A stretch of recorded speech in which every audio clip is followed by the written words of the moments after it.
So I'm going to go through, you know, the regulatory drivers, a little bit of drier stuff, but it really relates to this term economic ecology. And if you have a chance, we just finished a booklet associated that really defines and gives examples of this approach, which is how can we take these sustainable landscapes and use them for economic benefit.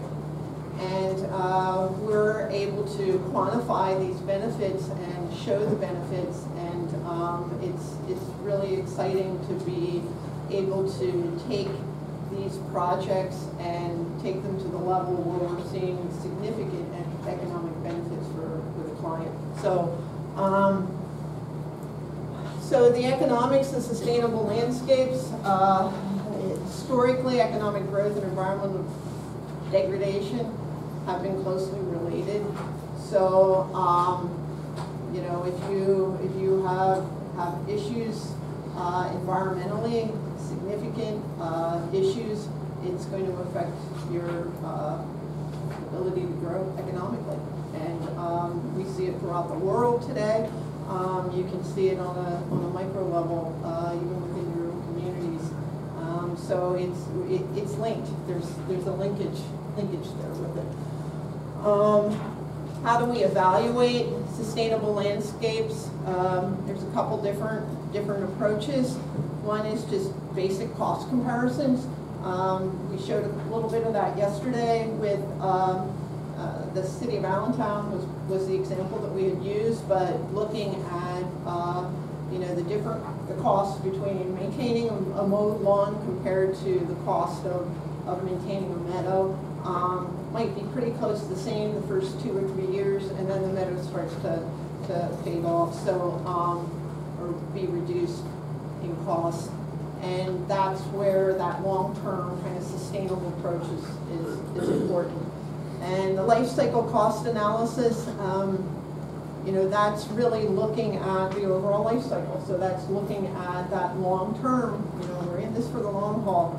It's not about the short term, this upfront cost. It's how is it going to reduce over the long haul, the life cycle, the cost benefit. And then the cost benefit analysis is pretty much it's an important component of pretty much most of our projects. So there'll be a balancing act between what's the cost and what's the benefit, and you know, kind of lining that up and using that as a guide for as part of the design. So you know, you have native tree plantings. You know, the energy savings associated with that, the water treatment savings, you know, the air quality improvement component of it. It's a little harder to quantify, and it was something we talked about this morning with the evapotranspiration. You know, how do you quantify that? I'm sure there's studies out there and things like that, but it's not as easy to quantify as it is, you know, the amount of water you're holding in the stormwater basin or infiltrating into the ground. So a little harder to quantify. Native plant establishment, you know, higher initial installation costs, but end up requiring, you know, a lot less from a water standpoint, produces less waste and less to maintain. So this would be the difference, say, between you know, seeding a lawn, a conventional lawn, and seeding a, you know, more diverse meadow. The seed mix is going to be more expensive. The method of implementation is going to be higher at the startup, but over time it's going to significantly be reduced. And invasive species control, you know, there's a huge cost associated with managing invasive species, and I think it's skyrocketing. And it's just gotten to the point where there's some areas where it's almost impossible to even start to you know, scratch away at it. It's disheartening, but you know, I think there's going to be more and more efforts in trying to manage invasive species, hopefully getting in front of it before it explodes. But it's a huge cost, and I think that in some cases it actually affects the economy of certain regions because it just reduces, not only the benefits of those landscapes, of those diverse landscapes, but the aesthetics. Sometimes I'm shocked when I start driving around close to a lot of these urban centers and you see these, entire valleys, almost as far as you can see. They're just completely covered in vines, and where do you even begin? And it only just continues to get worse. It's hard, big stuff.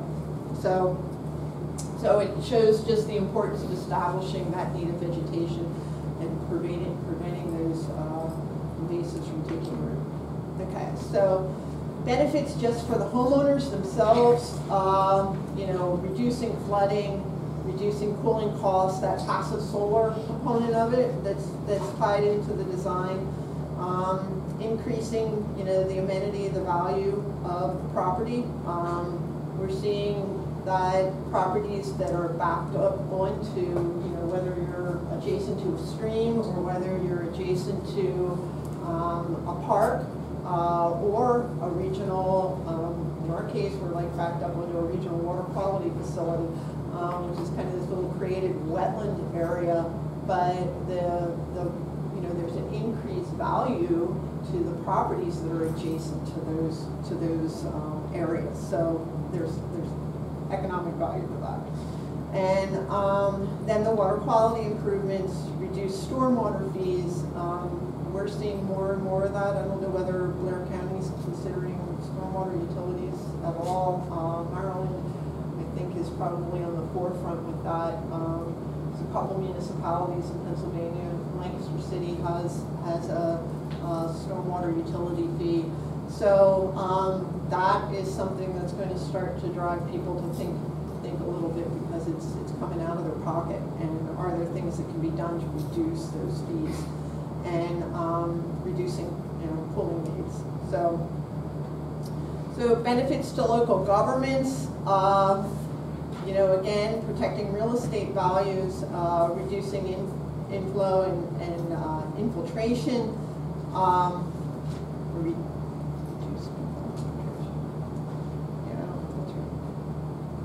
reducing filtration costs, and then reducing public expenditures associated with these natural areas. So reducing operations and maintenance costs, and then regulatory costs associated with those water quality impacts, which I'll talk about.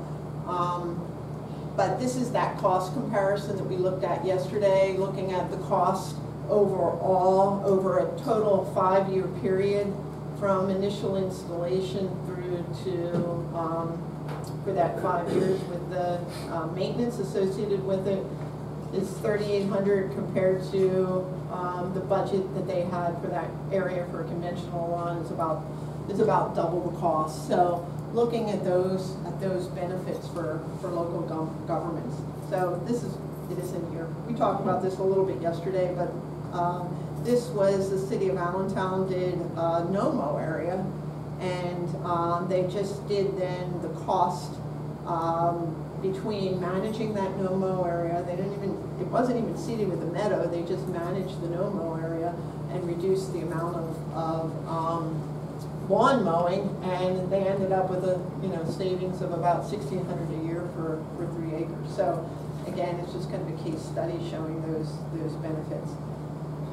So the benefits to developers and the benefits to the communities. For developers, we're looking at increasing the efficiency of those buildable areas. So increasing the number of buildable lots, and I think that's critical to low impact development. I think it's where we need to be going from a municipal planning standpoint. Is those buildable areas need to be as efficient and as it can be, so that you can increase and make sure that you have buildable, make the best use of those areas. It helps to reduce the infrastructure and you've heard this before, where, you know, limiting the amount of storm sewers and the length of piping and everything by keeping your communities more condensed, it helps to keep costs down. And then increasing property values and looking at the, you know, the initial savings with low impact development. And then the benefits to the communities, protecting those natural resources, water quality, clean water, and reducing the negative effects downstream. So what you do in your community, and, you know, I'll have to say that at Blair County, what you do here in Blair County, and that's what we've been talking about, is how it impacts the overall Chesapeake Bay. Okay, so what are some of these environmental regulations that are driving the need and to use these sustainable landscapes and these BMPs? 1960s, there were federal, state, and local regulations that were implemented in response to land use practices. So they were enacted to protect and improve both water and air quality. They were important to sustainable landscape design for two reasons. These regulations may be required depending on the scope and size of the landscape project, or the sustainable landscape project, and then implementing sustainable landscape can provide, you know, those additional benefits that we talked about. All right, so these are, this is the PA Code Chapter 102, erosion and sediment control. It protects surface waters and the Commonwealth from sediment and stormwater pollution through BMPs. Requires all disturbance, requires an erosion, sediment, and pollution control plan. So all land development that's coming in, we have to go through this process, and requires us as engineers, planners, surveyors, whoever's doing the work, to make sure that we've addressed erosion and sediment pollution. DEP is the responsible party. I guess it's through DEP, and then administered through the County Conservation District. So those plans get submitted to the Conservation District. So for more information, I'm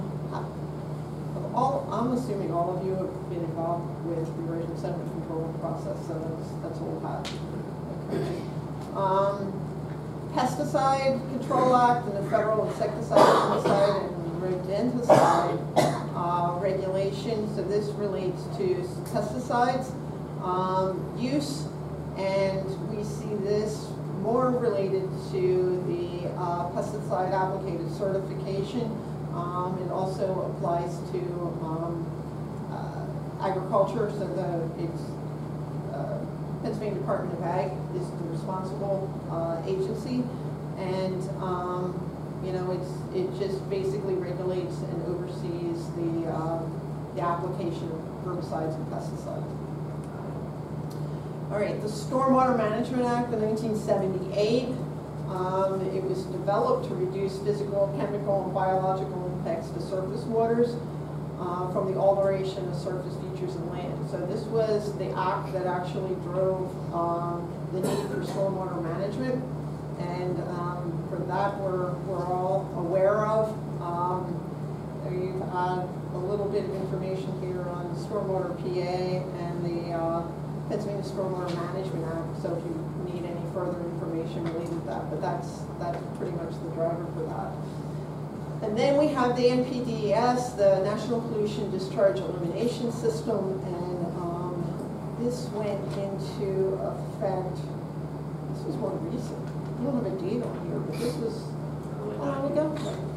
It's been around for a while. Yeah. They keep making it applicable to smaller and smaller projects. It's been well over a decade. Yeah, so it's just been recently that it's been tied in, but it's related to water quality. So what we can do to improve water quality, and it's the driver behind that. And DEP is primarily with some influence and oversight from EPA, and is really kind of I feel kind of, you know, the driving force behind a lot of the, you know, with the MS4s and what we're doing with the stormwater BMPs, which is driving these sustainable landscapes that we Can I talk just add a about. little clarity on that?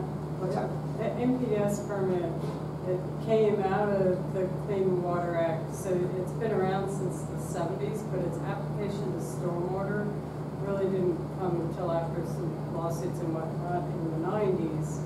And so the MS4 permit is what's the most recent that would apply to communities here in this group, because that's where the smaller MS4 permit, which is one of many NPDS permits.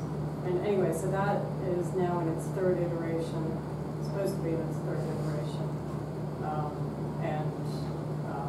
Actually, the new permit for Pennsylvania is out for public comment right now. So that's kind of the cycle of the time frame. Yeah. I understand what the basis of this. Yeah, and the Federal Clean Water Act is really what has driven all of this from the beginning. So, okay, so the relevance of all of this to what we're talking about today, it's basically intensified those efforts to clean up the Chesapeake Bay.